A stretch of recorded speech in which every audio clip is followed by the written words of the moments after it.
पुस्तकालय कृष्ण भगवान के सर्वोच्च व्यक्तित्व अध्याय 46 उद्धव ने वृंदावन का दौरा किया। नंद महाराज कृष्ण और बलराम के बिना वृंदावन लौट आए। उनके साथ केवल चरवाहे लड़के और पुरुष थे। गोपियों, माता यशोदा, श्रीमती राधारानी और वृंदावन के अन्य सभी निवासियों के लिए यह निश्चित रूप से एक बहुत ही दयनीय दृश्य था। कई भक्तों ने कृष्ण के वृंदावन से दूर होने के लिए समायोजन करने की कोशिश की है, क्योंकि विशेषज्ञ राय के अनुसार भगवान के मूल सर्वोच्च व्यक्तित्व कृष्ण कभी भी वृंदावन से एक कदम भी बाहर नहीं जाते हैं। वह हमेशा वहीं रहता है। विशेषज्ञ भक्तों की व्याख्या यह है कि कृष्ण वास्तव में वृंदावन से अनुपस्थित नहीं थे, वह नंदा महाराज के साथ वादे के अनुसार वापस आया। जब कृष्ण अक्रूर द्वारा संचालित रथ पर मथुरा के लिए रवाना हो रहे थे और गोपियां रास्ता रोक रही थीं, तो कृष्ण ने उन्हें आश्वासन दिया कि वे मथुरा में अपना व्यवसाय समाप्त करके वापस आ रहे हैं। उसने उनसे कहा कि वे अभिभूत न हो और इस तरह उन्हें शांत किया। लेकिन जब वे नंद महाराज के साथ वापस आने में विफल रहे, तो ऐसा प्रतीत हुआ कि उन्होंने या तो उन्हें धोखा दिया या अपना वादा पूरा नहीं कर सके। हालांकि विशेषज्ञ भक्तों ने फैसला किया है कि कृष्ण न तो धोखेबाज थे और न ही वादों को तोड़ने वाले। कृष्ण अपनी मूल पहचान में नंद महाराज के साथ लौटे और अपने भाव विस्तार में गोपियों और माता यशोदा के साथ रहे। कृष्ण और बलराम अपने मूल रूपों में नहीं, बल्कि वासुदेव और संकरण के रूप में अपने विस्तार में मथुरा में रहे। असली कृष्ण और बलराम अपने भाव रूप में वृंदावन में थे, जबकि मथुरा में वे प्रभाव और वैभव विस्तार में प्रकट हुए थे। यह कृष्ण के उन्नत भक्तों की विशेषज्ञ राय है। बाह्य रूप से, हालांकि, वे वृंदावन से अनुपस्थित थे। इसलिए जब नंद महाराज वृंदावन लौटने की तैयारी कर रहे थे, तो उनके और लड़कों के बीच कुछ चर्चा हुई कि वे अलग अलग कैसे रह सकते हैं। आपसी सहमति से अलग होने का निष्कर्ष निकला। वासुदेव और देवकी, जो कृष्ण और बलराम के वास्तविक माता पिता थे, कंस की मृत्यु के कारण उन्हें अब रखना चाहते थे। जब कंस जीवित था, कृष्ण और बलराम को वृंदावन में नंद महाराज के संरक्षण में रखा गया था। अब स्वाभाविक रूप से कृष्ण और बलराम के पिता और माता चाहते थे कि वे बने रहें, विशेष रूप से शुद्धि के सुधारात्मक कार्य के लिए पवित्र धागा समारोह। वे उन्हें उचित शिक्षा भी देना चाहते थे, क्योंकि यह पिता का कर्तव्य है। एक और विचार यह था कि मथुरा के बाहर कंस के सभी मित्र मथुरा पर आक्रमण करने की योजना बना रहे थे। उस कारण से भी कृष्ण की उपस्थिति आवश्यक थी। कृष्ण नहीं चाहते थे कि दंतवक्र और जरासंध जैसे शत्रुओं से वृंदावन परेशान हो। अगर कृष्ण को वृंदावन जाना था, तो ये दुश्मन न केवल मथुरा पर हमला करेंगे, बल्कि वृंदावन पर भी जाएंगे और वृंदावन के शांतिपूर्ण निवासियों को परेशान किया जाएगा। इसलिए कृष्ण ने मथुरा में रहने का फैसला किया और नंद महाराज वृंदावन वापस चले गए। यद्यपि वृंदावन के निवासियों ने कृष्ण से अलगाव महसूस किया, परिणामी परमानंद भाव ने उन्हें यह अनुभव कराया कि कृष्ण हमेशा उनकी लीला या लीलाओं द्वारा उनके साथ मौजूद थे। चूंकि कृष्ण वृंदावन से चले गए थे और मथुरा गए थे, वृंदावन के निवासी, विशेष रूप से माता यशोदा, नंद महाराज, श्रीमती राधारानी और चरवाहे लड़के हर कदम पर बस कृष्ण के बारे में सोच रहे थे। वे सोच रहे थे, यहाँ कृष्ण इस तरह से खेल रहे थे, यहाँ कृष्ण अपनी बांसुरी बजा रहे थे, कृष्ण हमारे साथ इस तरह मजाक कर रहे थे और कृष्ण हमें इस तरह गले लगा रहे थे। इसे लीला स्मरण कहा जाता है और यह कृष्ण के साथ जुड़ने की प्रक्रिया है जिसकी अनुशंसा महान भक्तों द्वारा की जाती है। यहाँ तक भगवान चैतन्य, जब वे पुरी में थे, उन्होंने कृष्ण के साथ लीला स्मरण का आनंद लिया। जो लोग भक्ति सेवा और परमानंद की सबसे उच्च स्थिति में हैं, वे कृष्ण की लीलाओं को याद करके हमेशा उनके साथ रह सकते हैं।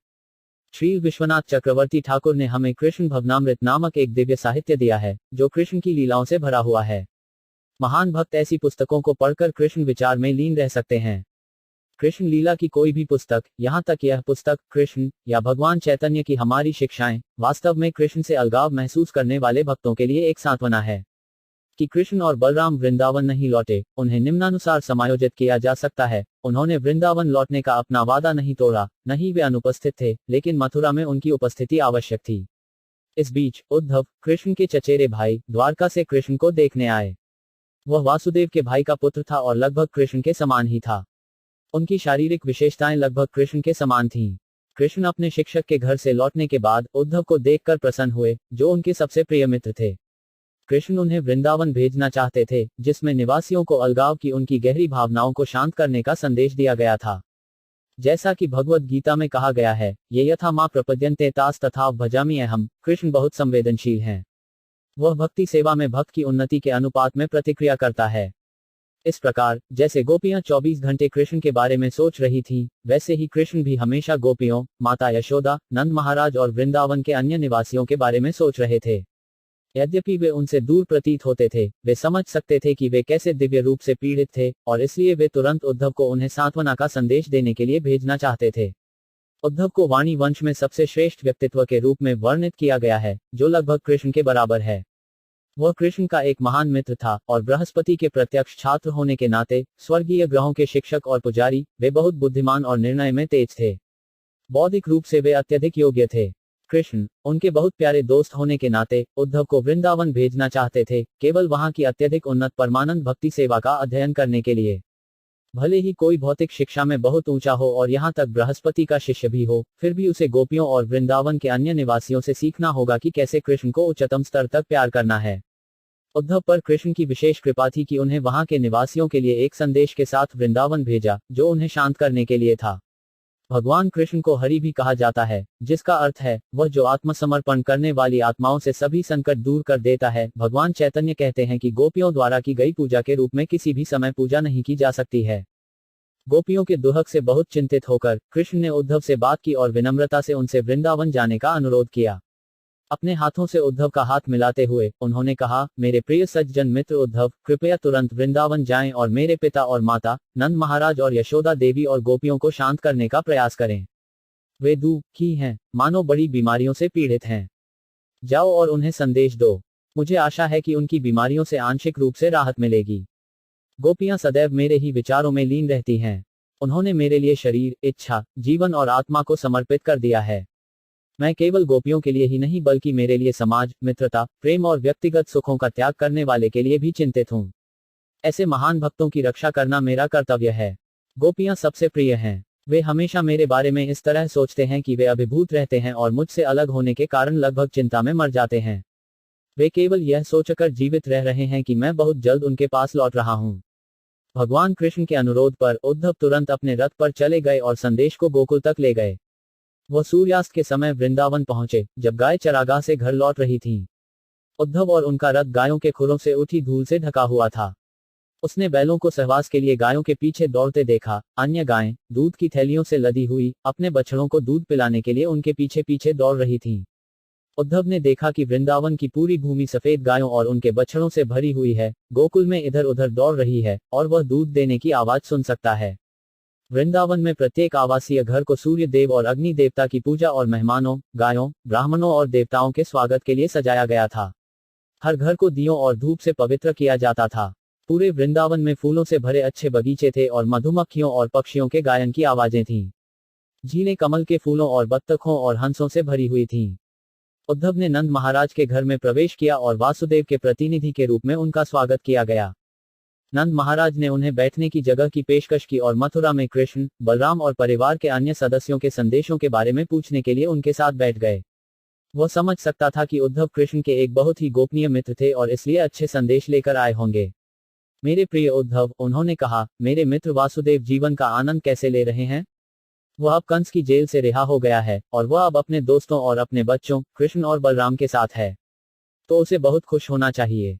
मुझे उसके और उसके कल्याण के बारे में बताओ। हम भी बहुत खुश हैं कि सबसे पापी राक्षस कंस का वध किया गया है। वह हमेशा यदुओं के परिवार, अपने रिश्तेदारों से ईर्ष्या करता था। अब अपने पापपूर्ण कार्यों के कारण वह मर गया है और अपने सभी भाइयों के साथ चला गया है। कृपया हमें बताएं कि क्या कृष्ण अब अपने पिता और माता और वृंदावन में अपने दोस्तों और साथियों को याद करते हैं? क्या वह अपनी गायों, अपनी गोपियों, अपनी गोवर्धन पहाड़ी, वृंदावन में अपने चरागाहों को याद करना पसंद करते हैं? या अब वह इन सब को भूल गया है?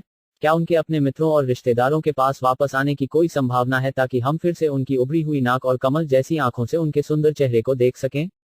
हमें याद है कि कैसे उन्होंने हमें जंगल की आग से बचाया, कैसे उन्होंने हमें यमुना में महान नाग कालिया से बचाया और कैसे उन्होंने हमें कई अन्य राक्षसों से बचाया, और हम केवल यह सोचते हैं कि हमें देने के लिए हम उनके कितने आभारी हैं कई खतरनाक स्थितियों में सुरक्षा।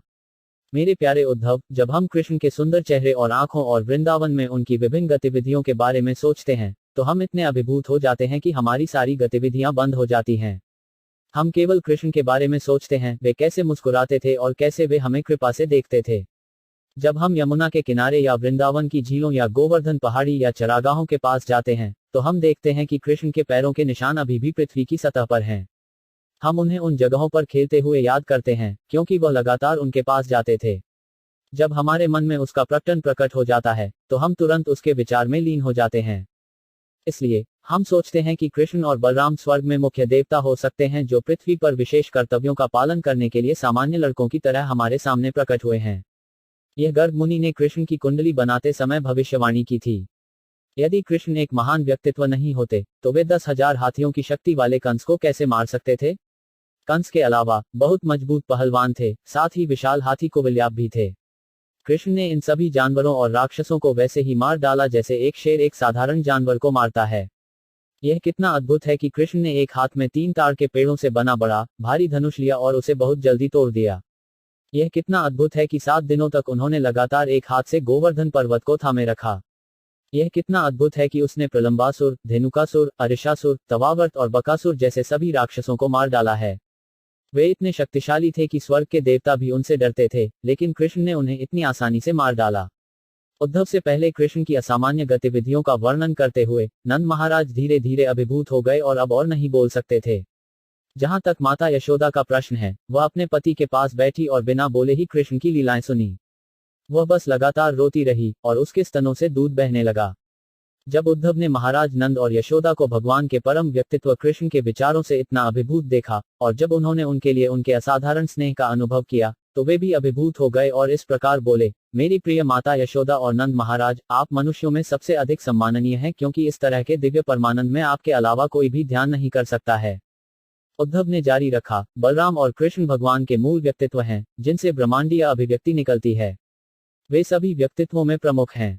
उनमें से प्रत्येक इस भौतिक निर्माण का भौतिक और कुशल कारण दोनों है।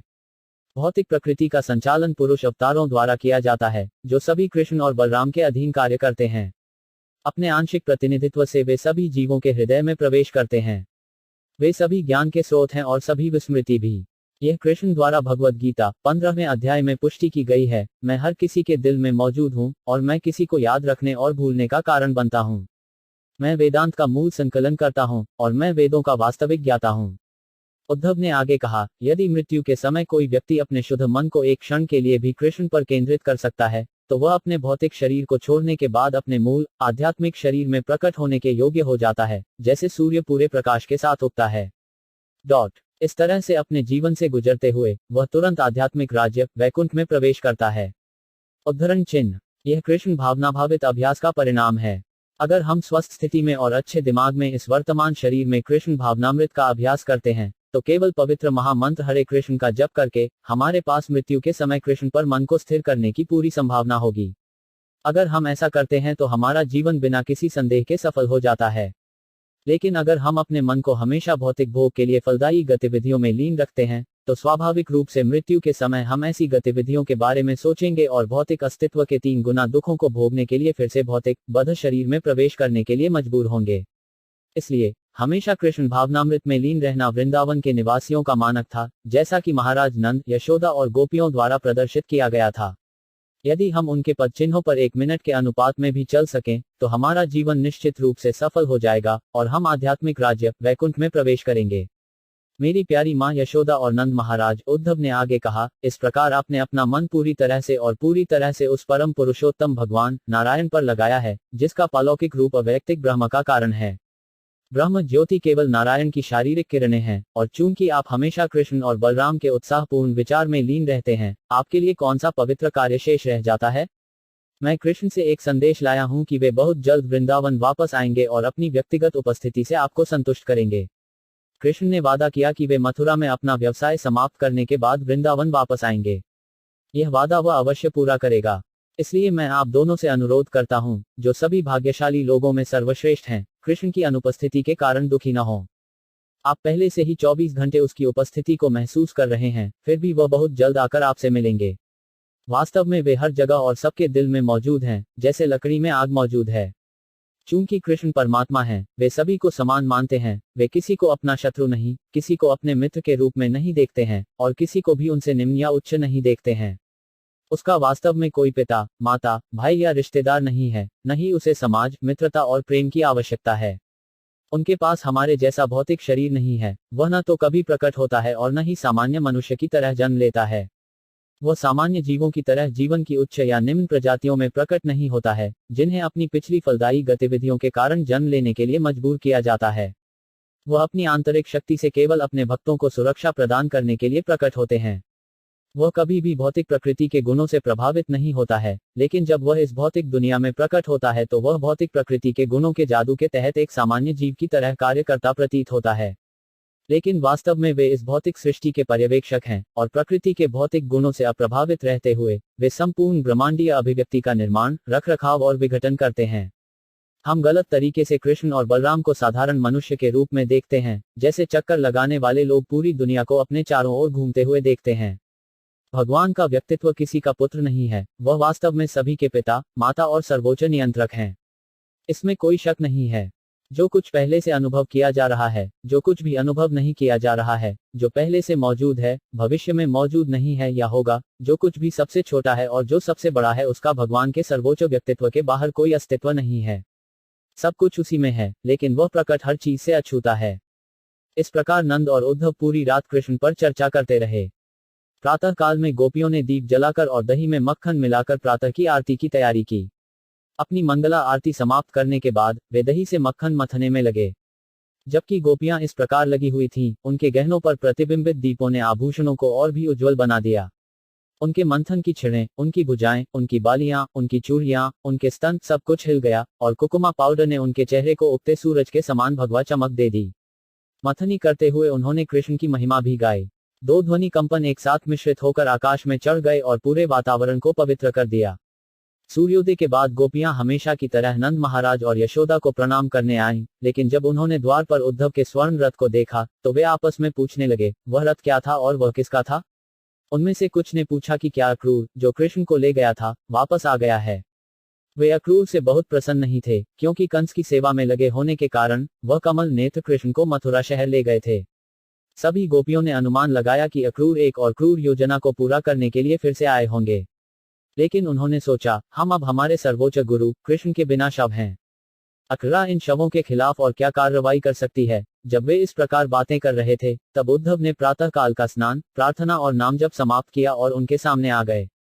इस प्रकार कृष्ण के 36वें अध्याय का भक्ति वेदांत का तात्पर्य समाप्त होता है। उद्धव वृंदावन का दौरा करते हैं।